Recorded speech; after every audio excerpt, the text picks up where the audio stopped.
Josh has done it again.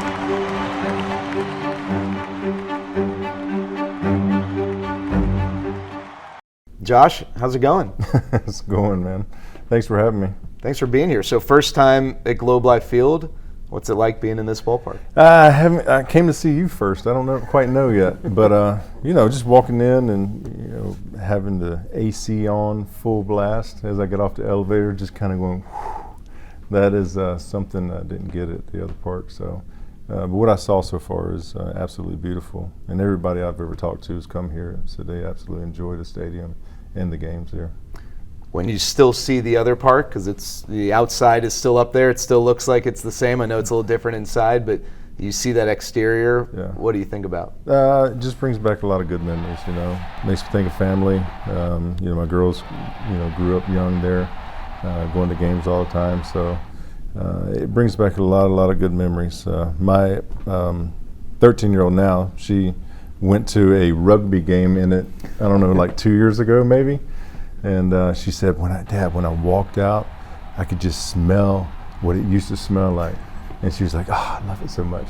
All right, you're a softball dad now. You're fully committed. What's that like? It was a little nerve-wracking at first. And I told the girls, I said, first of all, if you girls, whatever it is, find a passion and go all in. I don't care what it is. A 16-year-old kind of went all in on softball. My 13-year-old Stella, she does softball, but she also wants to be an equine therapist for horses one day. But just being in the yard and at first trying to help them figure out how to play the game, I told them, I said, I can help you with anything, but I can't help you with pitching. So if you want to pitch, I will find somebody to help you with that. But going to games, just being a part of Dad, or basically softball Dad, pulling the buggy and loading the chairs up and setting chairs out and pulling the cooler and doing all those things. It's fun, but it's way more nerve-wracking watching them play than I ever felt when I played. So it's an experience, it really is. And how much baseball do you watch? How much do you keep up with the Rangers, Major League Baseball, anything at all? The answer your question, no, none. The first time I had watched any of the Rangers stuff was when they played Houston in the ALCS. Silver Boot Series, goes way back. My wife and I were celebrating our anniversary. So we were up in Broken Bow at a little cabin. And we sat down and watched the games, and I kind of got hooked in that moment at the end of the season, and then actually followed through and watched the World Series against the Diamondbacks. And it was so exciting to see, and I was so happy for the guys. And they did it in a fun, exciting fashion, not to lose any games, I think, on the road at all. To see them come together and the excitement, and just knowing how close we were back when I played, and to see it actually come to fruition was something pretty special. But that was it. I haven't watched since. When I know you're fully dadded up right now, Yeah. but when maybe your girls get a little older, do you want to be involved in the game at all, or are you happy just kind of watching from the side? I don't know.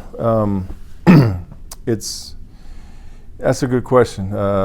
When I decided to be done with the game, it was one of those things where I feel like the man upstairs told me that he had something better for me.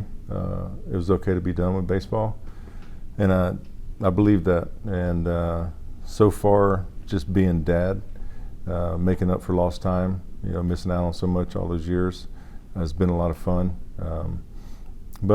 And being married to my wife, and we're going on 5 years now, it's just totally different. So if he opens doors down the road and tells me to walk through them, and that's involving baseball, then I'll listen to him and I'll do that.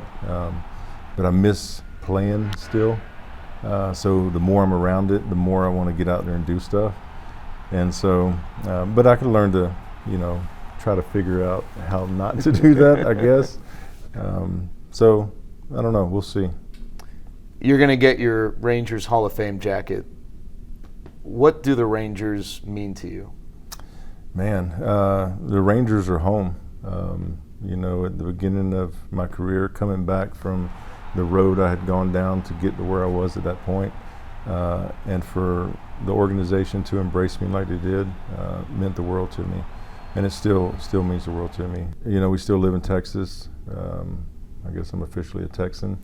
I've been here long enough now, but it was just the right fit at that moment, the right teammates, the guys we had, building that special group and that core group of guys meant a lot. So it was right where I needed to be, and the stability and the experience of the coaching staff and the front office, and Owen and JD and Wash and Gary Pettis and Clint Hurdle, and just I could keep naming people. They made it fun, and they made it a good place for me to be. So I'll always be grateful for the Rangers taking a chance on me and sticking with me through some tough times here and there. It's been great. One of the things that always stood out to me from afar, here you are developing as this all-world baseball player, yet you were always giving your time to people who maybe had experienced similar struggles. And the impact you had on the community was always, I think, something that stood out. How much did you realize you were doing that as that unfolded, and what was it like to be able to touch people outside of just hitting a baseball and throwing a baseball? It was, I felt like the Lord allowed me to come back to that position from where I was, because I'd be able to share my story and help people. The thing I tell people is everybody has the same struggles of some sort. I mean, we can relate in the fact that we struggle with something. Everybody's might be a little different here and there, but there's only so many things you can do wrong, you know what I mean? So pick and choose. Everybody's similar in some way. The only thing that's different is I played a professional sport for a living. So when I see people, when I sign autographs, you could tell when people were really sincere about either sharing their story and what my story, me sharing it, has meant to them in their life, and giving them some hope to continue to try to fight through the hard times, because every day is not going to be an easy day. And so it was important for me to always take that time with them. Even if it was multiple times, I'd see them in a series, or if we're here at home, the fans are on the road. You never knew who you were going to impact in that moment, at that night, at that time. And so even playing the game, it was, you never know who's going to see you for the first time. So it was, even if you were injured or whatever, I still felt like I wanted to give it my all to really do something to help the team win that night, and to maybe impact a fan. And then maybe they say, hey, who was that guy? And they go look me up, and then they can read the story, or the story shared another way. So it was pretty important to me to always take time with the kids, always take time with the fans, older fans, people who actually work, have jobs, and are not just there necessarily with their kids, but there to try to take a chance or have a moment with me. And the Lord usually directed me over to people. Usually I could hear it in their voice. There's a little different sound in their voice if they really wanted to meet me, and I felt like I needed to talk to them. So I usually just followed that. It's been almost around a decade since you last played, but there are still people. That's It's crazy, a long right? time, man. I still remember your walk-off double against the Red Sox. Oh, man, that was a good one. May 31st, 2015. Yeah, And Prince scored all the way from I first. know. Yeah. Sunday afternoon, long game. What was that, a split finger on the away? I'll left take your center word field? on it. I don't remember that. Come on, man. I'll take your word on that. All right. But there's still fans who, like, when they hear your name, they perk up. That Josh Hamilton helped me grow a fondness for this team and for baseball, and people who maybe it's your story that connected them. But I know you see fans when you're out and about, but in this capacity, in this building, we don't see you as much. What would you say to those fans? Well, put it this way: when I meet people, or somebody recognizes me, and they say, "Hey, man, really, appreciate you when you played. Really enjoyed it, this and that." So I always say, hopefully you were entertained.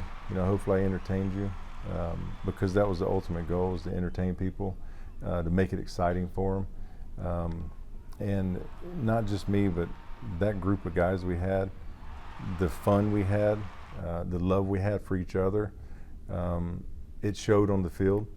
And to see that change from 08 to 09 to 10, when, you know, 7th inning we're losing by 5, people were filing out, leaving, and then into 09 and definitely in 10 as the season went on, we're down by 5 in the last inning and the place is still packed. And it was just building that never give up winning mentality. And it wasn't just me, you know, I was just part of that group of guys. I think for the city turned things around as far as the never give up. It's one out at a time and it's not over till the last out's made. And I think that carried on for a good while. There's so many moments that if I ask 5 fans, hey, what's your favorite Josh Hamilton moment? They can come up with 5 different things. What's your favorite moment? Ah, man. Why you put me on the spot like that, man? The Derby, that was like a Major League Baseball wide moment. Yeah, that was a really fun, awesome moment. Probably beating the Yankees in 2010 ALCS. 3 times they knocked us out. So that series, facing those guys, all of us being on the same page and really wanting it really bad. I mean, you always want to win, but this was different this time, and it felt different. And, you know, just the guys together as the team, we've been great all year, but it felt different, that series. So that whole series combined was probably the most fun and enjoyable for me, probably in my career. And then you talk about the St. Louis World Series. I mean, that you talk about an emotional roller coaster. That was, I'd have to say, one of the better series. I believe. I mean, obviously, it was one of the better ones I had ever played in. Probably the best. Back and forth, back and forth. You'd be winning one moment, and next you're down, and back winning again, and down. And it's like, oh my gosh. And you're just not physically drained, but mentally and emotionally drained after it was all over. So that was a lot of fun to be a part of. And I was reminiscing the other day. Somebody asked me, hey, I mentioned after the game, after I hit the home run, I was talking. We had lost, and I was talking to somebody in the news media in the locker room, and I said, "Yep, the Holy Spirit told me I was going to hit a home run when I was on deck." They were like, "Oh, really?" I was like, "Yeah, he told me I was going to hit a home run." They were like, "Okay." I said, "Well, he didn't say it was going to be a game-winning home run." You've mentioned your teammates. Last one. And I don't want to put you in a position where you feel like you got to name the entire You roster. are, man. Why are you doing it? I'm going to frame it in a different way. When you first came to the Rangers, Yeah.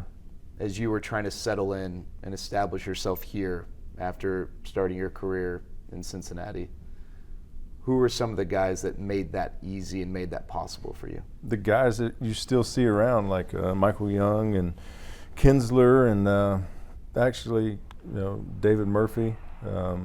Murph's still around. And then obviously when Beltre came in, same way, you know. And then, like I said, man, it's just a solid group of guys, Cruzy and Napoli and those core group of guys. They really did. I mean, I've heard Michael say it before. They knew what type of player I was, but they showed up to see what type of guy I was, and that's appreciated. Well, we appreciate you being back. Thanks so much for the time, Josh. Sweet, man. Thanks, buddy.